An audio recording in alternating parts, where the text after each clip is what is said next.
Welcome back, everyone. In this lecture, we're hopefully going to clear up any confusion that still lingers on what is the difference between machine learning versus deep learning versus reinforcement learning versus artificial intelligence. So we like to call this lecture the answer to the question, what is ML, DL, RL, and AI? So as I just mentioned, there's many domains we cover in this course in order to actually perform practical reinforcement learning. Now, those are things like machine learning, deep learning of TensorFlow, reinforcement learning on OpenAI GYM environments, and overall artificial intelligence. So we want to discover what's the relationship between all of these different subdomains or overarching domains. And we're going to be exploring the standard machine learning concepts, such as supervised learning and unsupervised learning, specifically when we talk about things like deep learning applications, and then we're going to see how reinforcement learning differs from these more traditional methods later on. And hopefully by the end of these lectures, we'll be understanding the relationships between machine learning, supervised learning versus unsupervised learning, reinforcement learning, and deep learning. So let's begin by exploring the domains, and we'll be explaining this visually. So it sometimes comes to a surprise to students that pretty much everything else we discussed, machine learning, supervised learning, deep learning, reinforcement learning, are actually all subdomains of artificial intelligence, which is why you actually see so many different startups and companies labeling their technology as AI powered. While technically true, if something is using basic machine learning, it's a subdomain of AI, so you could say it's AI powered. Let's discover what we truly mean by the topic of artificial intelligence. Artificial intelligence is very simply defined as intelligence demonstrated by machines. Well, the key word there is intelligence. How do we actually define intelligence? And if intelligence exists, then how do we actually test for intelligence? Can we even successfully test for intelligence in human beings, let alone machines? Well, people have been thinking about testing for artificial intelligence for quite a while, and it really started with Alan Turing, who's famous for helping break the Enigma code during World War II. And the Turing test that Alan came up with was actually quite simple. He would put a artificial intelligence or supposedly artificial intelligent robot or agent versus a human. And then you would get a second human to begin to converse between the robot versus the human.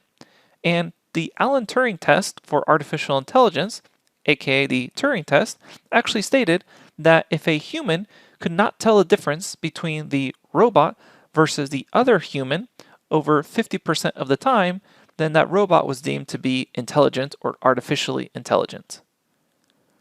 Now, obviously, this is a bit flawed these days because we have chatbots that are really quite good, and you wouldn't be able to tell the difference more than 50% of the time, whether you're talking to a bot or a human. So this idea that is very narrow of conversing with a robot is actually no longer such a good test for general artificial intelligence. So people have been coming up with different tests to try to add on to the classical Turing test, such as the Marcus test, which measures a computer's ability to understand a television program by having the computer watch the television program and then ask questions about it. And there's also things like the Lovelace 2.0 test, which measures a computer's ability to create artistic artifacts. Now, clearly, there's a really hard problem here of just even testing for intelligence itself. So while we may have a great definition of artificial intelligence is intelligence demonstrated by a machine, this even idea philosophically of what is intelligence and how to test for it is a very hard problem to solve for. So while we may understand the general demonstrations of artificial intelligence as well as the definition, we still have these lingering questions of what is intelligence and how to test for intelligence. And unfortunately, the answers to these questions are really outside of the scope of this course, and in general, people are still really working on these. So for right now, we'll have to leave it up to the future developers to figure out these questions for us. Now, I did mention the term general artificial intelligence, and I want to clarify what we mean by general artificial intelligence versus narrow artificial intelligence. When we say artificial intelligence, we're typically talking about general artificial intelligence, and that is to say that we have human level or better intelligence in multiple domains, technically pretty much as good as a human in whatever task you're pointing the general AI to. Now, the applications of artificial intelligence that you're familiar with in real life, such as Siri on an iPhone, or some sort of chatbot, or being able to feed an image to a computer and have it predict what is in that image or describe what is in that image, Those simple or narrow domains are typically referred to as narrow artificial intelligence.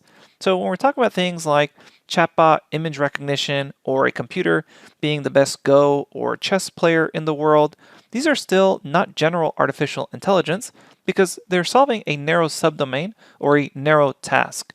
So while we can still call that artificial intelligence, we should be careful to note that it's narrow artificial intelligence. Just because a computer is capable of beating the best human player at Go, that doesn't mean that that same computer can then be called a general artificial intelligence that has human level capability or intelligence in everything a human can do. So what subdomains are necessary to create artificial intelligence? We have this idea of a definition of artificial intelligence, but what subdomains now fall in this general computer science term artificial intelligence? Well, inside of artificial intelligence, we have a set of statistical techniques known as machine learning.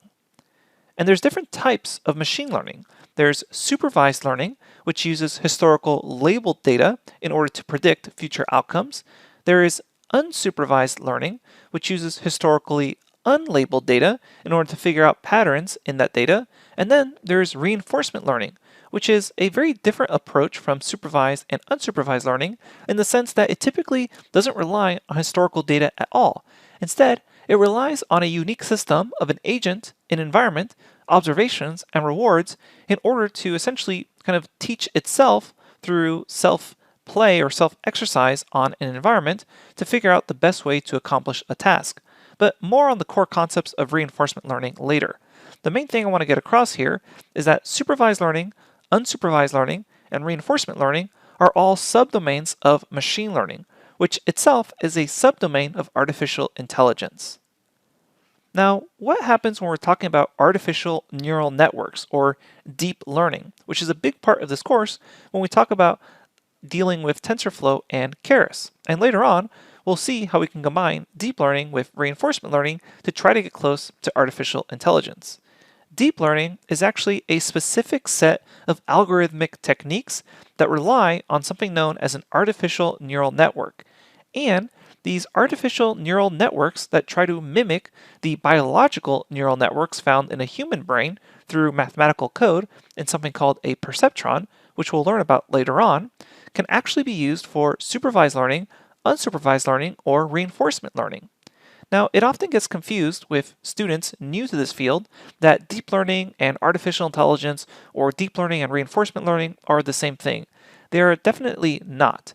Deep learning can be thought of as a specific algorithm within machine learning that can then be applied to supervised learning problems, unsupervised learning problems, or reinforcement learning problems. So then, why this general idea that deep learning or artificial neural networks is highly related to artificial intelligence? Well, the main reason for that is because we have found that combining deep learning or artificial neural networks with reinforcement learning style techniques of machine learning has led us to approximate artificially intelligent systems pretty darn well. So when we're talking about the programs that are able to play Go or chess better than any human player, those are typically done through a deep learning algorithm in combination with reinforcement learning to try to achieve artificial intelligence.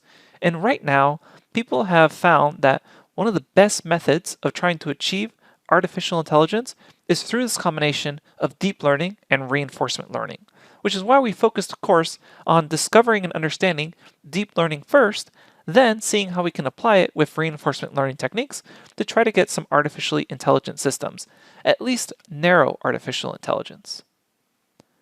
So in trying to do this, what's our knowledge path for artificial intelligence in this course? So we need to understand machine learning in general. There are some key library ideas we need to cover, such as pandas and scikit-learn.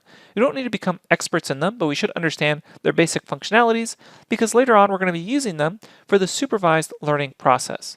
And then we'll talk about deep learning, both artificial neural networks and convolutional neural networks for dealing with images, because later on through reinforcement learning, we're going to have our AI agents actually look at visual data, which fits very nicely with convolutional neural networks. So this is the pathway we're going to be taking throughout the course to then later on go into reinforcement learning, where we can understand agents, environments, and policies, as well as tabular Q learning, which doesn't need a deep learning environment. And then we're going to combine deep learning with reinforcement learning to actually get something like deep Q networks and other deep reinforcement learning methods. Deep reinforcement learning is this idea of combining deep learning or artificial neural networks with classical reinforcement learning techniques such as Q learning. So our general path is to understand some key machine learning concepts in this lecture, then understanding some basic data tools such as pandas and scikit-learn, then understanding artificial neural networks and convolutional neural networks in TensorFlow and Keras, understanding key reinforcement learning theory concepts, and then later on, performing reinforcement learning. We'll start off with tabular reinforcement learning that does not require deep learning, and then we're going to combine it with deep learning to finally get deep reinforcement learning. And the overall goal, as mentioned at the very start of this course, is for you to be able to use deep reinforcement learning on your own environments. Okay, let's get started.